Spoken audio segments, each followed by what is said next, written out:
ನಮಸ್ಕಾರ ವೀಕ್ಷಕರೇ, ಇದು ಸತ್ಯ.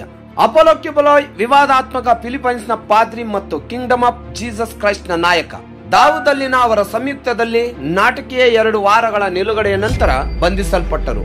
ದೇವರು ನೇಮಕಗೊಂಡ ಮಗ ಎಂದು ಹೇಳಿಕೊಳ್ಳುವ ಕ್ಯುಬಲಾಯ್ ಫಿಲಿಪೈನ್ಸ್ ಮತ್ತು ಯುನೈಟೆಡ್ ಸ್ಟೇಟ್ಸ್ ಎರಡರಲ್ಲೂ ಲೈಂಗಿಕ ಕಳ್ಳಸಾಗಾಣಿಕೆ ಮತ್ತು ಮಕ್ಕಳ ದುರುಪಯೋಗದ ಗಂಭೀರ ಆರೋಪಗಳನ್ನು ಎದುರಿಸುತ್ತಿದ್ದಾನೆ.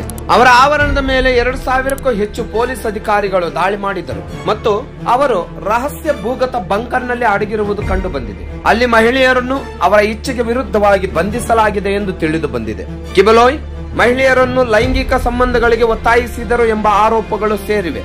ಇದು ಸವಲತ್ತು ಮತ್ತು ದೇವರ ಇಚ್ಛೆಯ ಭಾಗವಾಗಿದೆ.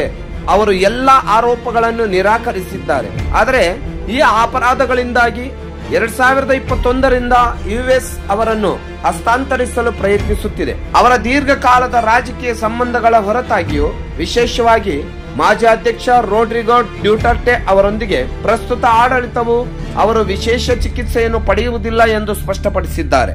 ಅವನ ಅನುಯಾಯಿಗಳು ಮತ್ತು ಅಧಿಕಾರಿಗಳ ನಡುವಿನ ಹಿಂಸಾತ್ಮಕ ಘರ್ಷಣೆಯ ನಂತರ ಕ್ಯುಬಲಾಯ್ ಶರಣಾಗತಿ ಬರುತ್ತದೆ. ಇದು ಗಾಯಗಳು ಮತ್ತು ಒಬ್ಬ ಸಾವಿಗೆ ಕಾರಣವಾಯಿತು. ಅವರ ರಕ್ಷಣಾ ತಂಡವು ಕಾನೂನು ಪರಿಹಾರವನ್ನು ಅನ್ವೇಷಿಸುತ್ತಿರುವಾಗ ಯುಎಸ್ಗೆ ಯಾವುದೇ ಹಸ್ತಾಂತರ ಸಂಭವಿಸುವ ಮೊದಲು ಅವರ ಪ್ರಕರಣವನ್ನು ವಿದೇಶೀಯ ಕಾನೂನು ವ್ಯವಸ್ಥೆಯಿಂದ ನಿರ್ವಹಿಸಲಾಗುವುದು ಎಂದು ಫಿಲಿಪೈನ್ಸ್ ಸರ್ಕಾರವು ಸೂಚಿಸಿದೆ.